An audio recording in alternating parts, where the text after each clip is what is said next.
Good morning दोस्तों। तो आज की क्लास आप लोगों के लिए फिर से इम्पोर्टेंट होने वाली है, क्योंकि आज की क्लास में हम आप लोगों के लिए बहुत इम्पोर्टेंट मतलब कि जो भी बिहार स्टेट का एग्जाम दे रहे हैं, तो उसमें से 14 से लेकर 15 अक्टूबर के बीच जो आपका क्वेश्चन आया हुआ था बिहार स्टेट के लिए, तो उससे एनालाइज करने वाले हैं। जो आपके एग्जाम में आया हुआ क्वेश्चन है, यहाँ पे आपको दिख रहा होगा, तो उसी को हम लाए हैं ताकि आप अपना जीके जीएस का उससे क्या क्या क्वेश्चन पूछता है तो वो करेंगे। इसमें से देखेंगे ये फर्स्ट शिफ्ट में आया हुआ क्वेश्चन है, जो पार्ट 1 ये 14 या 15 के बीच में मिक्स क्वेश्चन है। तो इसमें आपको दोनों क्वेश्चन मिलेगा, 14 अक्टूबर वाला, 15 अक्टूबर वाला। तो आप लोग ज़रूर बताइएगा कि आप लोगों का ये क्वेश्चन आया हुआ है कि नहीं, मैच करता है कि नहीं, ठीक है? और पूरा 100% एक्यूरेसी के साथ मिलेगा। तो चलिए स्टार्ट करते हैं। देखिए, पहला क्वेश्चन आया था कि मानवाधिकार को यूएनओ की मंजूरी कब मिली थी? तो ये वाला क्वेश्चन था, तो आप लोग बताइएगा। तो सही आंसर था 10 दिसंबर 1948। तो आप लोग आंसर मैच कर लीजिएगा। क्वेश्चन नंबर 2 था कि विश्व की सर्वोच्च चोटी का नाम क्या है? ये पूछा था। तो सही आंसर क्या था? माउंट एवरेस्ट, जिसकी ऊंचाई कितना है? 8,448 मीटर।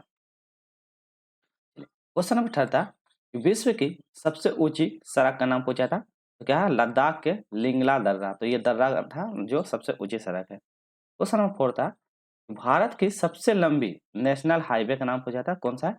तो NH-44। इसको याद रखिएगा। नेक्स्ट क्वेश्चन नंबर 6 था कि समवर्ती सूची पर कानून कौन बनाता है? तो इसमें कानून बनाने का केंद्र सरकार और राज्य सरकार दोनों करता है, ठीक है? इसमें से सूची बोलेगा तो एक होता है केंद्र सूची, एक होता है राज्य सूची, एक समवर्ती सूची। तो इसमें समवर्ती सूची जिसमें केंद्र और राज्य दोनों इसमें योगदान देता है। क्वेश्चन नंबर 7 था कि पवन चलने वाली दिशा किस तरफ है? तो पवन की जो दिशा होती है तो क्या होता है? उच्च दाब से ये निम्न दाब की ओर चलती है। तो इस प्रकार का ये भी क्वेश्चन था, तो इसको देख लीजिएगा, आप लोग बनाइएगा, बताइएगा क्या ये क्वेश्चन आया था कि नहीं। सर्बिया और अल्बानिया संघर्ष कब हुआ था? तो सही आंसर कब हुआ था? 1683 से लेकर 1699 के बीच में हुआ था। तो सर्बिया और अल्बानिया का संघर्ष।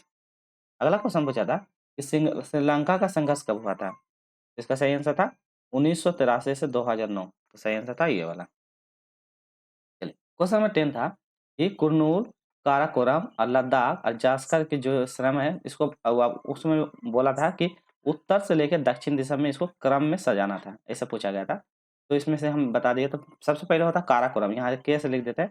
तो के से काराकोरम था, एल से लद्दाख था, जे से जास्कर था और लास्ट में जो था कुरनूल। तो ये इस तरह का क्रम इसको दर्शाने को बोला था, उत्तर से दक्षिण की ओर। चलिए क्वेश्चन नंबर 11 है कि सूचना का अधिकार सबसे पहले कौन सा राज्य में शुरू किया गया था?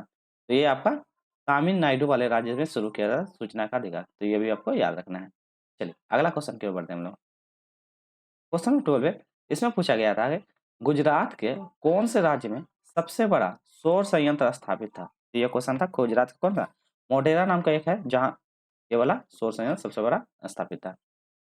अगला इसमें था कि लोकतंत्र में तृतीयक विषय किस में जोड़ा गया था? तो तृतीयक विषय किससे जोड़ा गया था? तो राजनीतिक न्याय और आर्थिक न्याय को जोड़ा गया था। क्या होगा? राजनीतिक न्याय और आर्थिक न्याय का। एलपीजी का फुल फॉर्म पूछा था। तो लिक्विफाइड पेट्रोलियम गैस होगा इसका सही आंसर। क्वेश्चन नंबर 15 था कि चीन में कैसा लोकतंत्र है? तो इसका सही आंसर था साम्यवादी लोकतंत्र। तो किस पर? साम्यवादी। अगला क्वेश्चन था कि नेपाल में लोकतंत्र की कैसी चुनौतियों का सामना करना पड़ रहा है? तो किस प्रकार का? नेपाल में वहाँ पे सर था लोकतांत्रिक, राजनीतिक, आर्थिक, हर प्रकार का। तो सही आंसर था सभी प्रकार के। नेक्स्ट क्वेश्चन था राष्ट्रपति अपना त्याग पत्र किसको देता है? तो ये भी क्वेश्चन आया था। तो क्या है? उपराष्ट्रपति को देता है। क्वेश्चन नंबर 18 पूछा था कि शिक्षा का अधिकार किससे संबंधित है? तो ये आपका था मौलिक अधिकार से। तो आर्टिकल बोलेगा कितना? तो 21 का ए में शिक्षा का अधिकार का संबंधित है। तो ये सब भाई आपको पढ़ के जाइएगा। पॉलिटी से ये सब क्वेश्चन ऑलरेडी हम अपना यूट्यूब चैनल में करवा दिए, इतना प्रैक्टिस सेट करवा दिए हैं।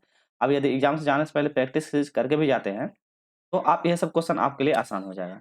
जरूर कीजिएगा। अब वीडियो अच्छी लग रही है तो लाइक और सब्सक्राइब जरूर कीजिएगा, ताकि आपको बिहार स्टेट से संबंधित जितनी भी अपडेट हो इस चैनल पर मिलती रहे। चलिए ऑलरेडी 16 अक्टूबर वाला जो है, 16 अक्टूबर का ये सारा करवा दिया। शिक्षण कला से जो आया हुआ था, जो भी क्वेश्चन आया हुआ था, तो वो सब करवा दिया। तो जरूर आप उसको देख लिया। अब पीडीएफ के लिए आप टेलीग्राम चैनल ज्वाइन कर लीजिए। यहाँ ये सब पीडीएफ आपको मिल जाएगा, तो वहाँ से आप प्रैक्टिस कर लीजिएगा।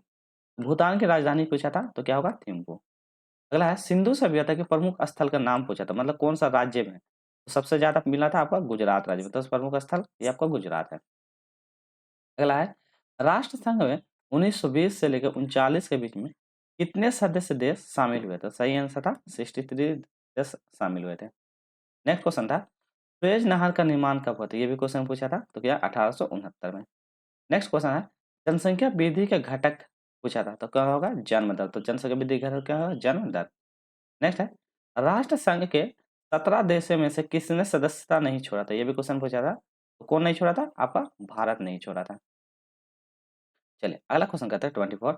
इसमें पूछा था कि वायु गैस का संकट है, तो इसमें पूछा था वायु गैस, वहाँ पे बहुत सारा ऑप्शन था, तो हम आपको सिर्फ आंसर मैच करवा देते, आप आंसर मैच कर लीजिएगा। मीथेन और कार्बन डाइऑक्साइड इसका सही होगा। वायु गैस संकट मीथेन और कार्बन डाइऑक्साइड। इसमें पूछा था चटगांव विद्रोह का नेता कौन थे? तो कौन थे? सूर्य सेन नेता थे। क्वेश्चन नंबर 26, ग्लेशियर पिघलाने को क्या कारण है? तो मतलब वहाँ के जो ग्लेशियर है पिघलने का क्या कारण है? तो कारण था वायु प्रदूषण के कारण ग्लेशियर पिघलते हैं।